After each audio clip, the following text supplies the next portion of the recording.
Today, we're going to explore a question that has echoed through the ages, a question for warriors, for philosophers, for every single one of us. It's about duty, about harm, and about the very fabric of who we are. What do you do when the role you have to play in life demands something that seems to go against your deepest understanding of reality? Just imagine that for a second. You are facing an impossible choice. Your duty is clear, but it requires a difficult, maybe even a painful action. At the same time, though, there's this quiet voice inside you, this deep knowing that says the essence of every single being is eternal, that it can't really be harmed. That contradiction? That's not just some ancient problem. It's a conflict that shows up in all of our lives, in big ways and small. We're calling it the warrior's paradox, but honestly, this goes way beyond any battlefield. It's for anyone who's ever had to make a tough moral call. And just to be clear, our goal here isn't to justify any kind of action. It's to dive into a deep wisdom that offers a completely different way of looking at the problem itself. This exact dilemma was captured, just perfectly, thousands of years ago in the Bhagavad Gita. You have this incredible warrior, Arjuna, standing on the edge of a massive battle. He looks out, and what does he see? His own family, his teachers, his friends. And in that moment, his strength just crumbles, and he says these four simple words, "I will not fight." You see, Arjuna's problem wasn't a lack of courage. This guy was a legendary hero. No, his crisis was one of consciousness.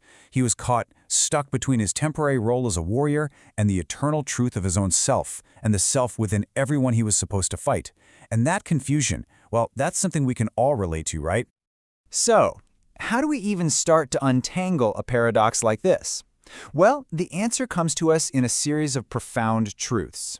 And the very first one, the one that everything else is built on, is the key that starts to unlock the whole puzzle, really understanding the nature of the self.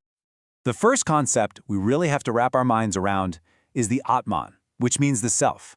Now, this isn't your personality or your ego or your memories. The Atman is the silent, eternal awareness that exists inside you, inside me, inside every living thing. It was never born. It will never die. It's just the pure, untouched witness to the entire drama of life. This is such a brilliant way to see the difference. The body, it's like a set of clothes that we're wearing. It's temporary, right? It changes, it gets older, and eventually we set it aside. But the wearer, the Atman, the true self, that remains completely unchanged. You change your clothes all the time, but you don't become your clothes. It's the same idea.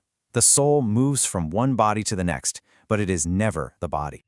And this truth, it pops up in other ancient texts too.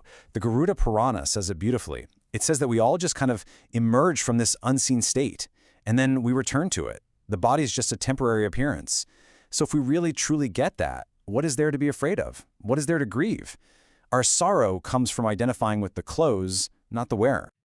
Okay, so if the self is eternal and is never touched by anything, then who is it that's actually doing all this stuff? And that question right there leads us to our second truth, one that really challenges our whole idea of who's in charge. It's all about who or what is really the doer. So according to this wisdom, every single action in the universe, from you blinking your eye to galaxies colliding, is all carried out by the fundamental forces of nature, called Prakriti. It's only our ego, our sense of I, that jumps in and takes the credit, saying, I did that. But the person who is truly wise, they understand that their true self, the Atman, is just a silent observer, not the one performing the action.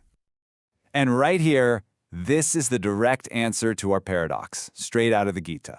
It says when a person truly sees, when their vision is clear, they see that one immortal self in every single being. And in that state of seeing, you realize you can't harm the self because the self is one. The only real violence is the ignorance that makes you think you're separate to begin with. I love this metaphor. Think about it. Your true self is like the vast open sky. Actions, thoughts, emotions, even life and death itself, they're all just clouds, drifting by.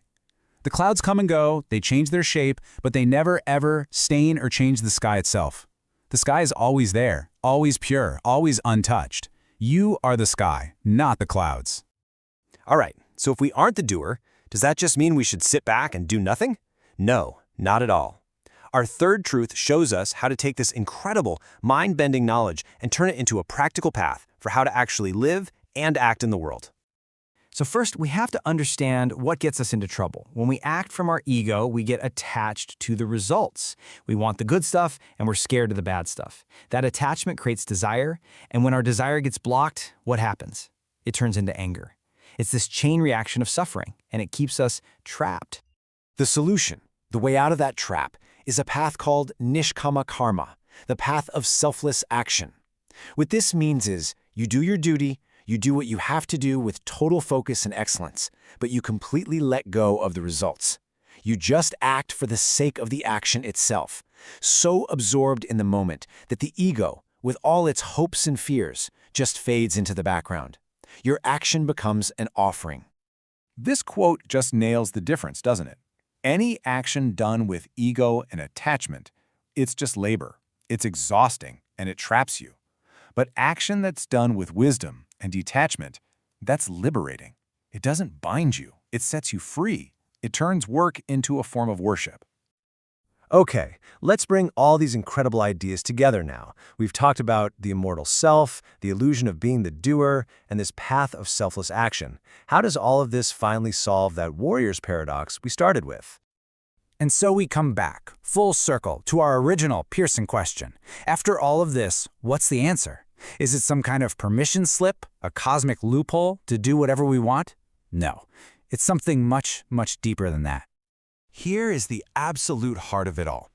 The wisdom of the immortal self isn't a justification for harming a body.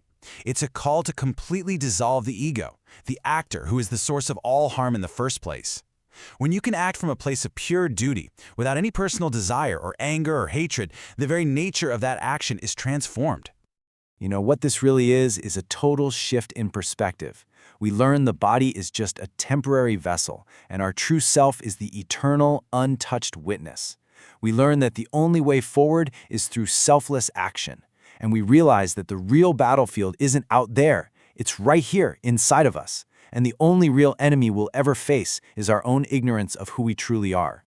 In the end, this ancient wisdom leaves us with a challenge that is just as real today as it was thousands of years ago. It asks us to look inside. The ultimate question isn't about what we have to do. It's about where we choose to act from. Will you act from the small, fearful, temporary ego, or will you act from the vast, eternal, and universal self? That choice is always ours to make.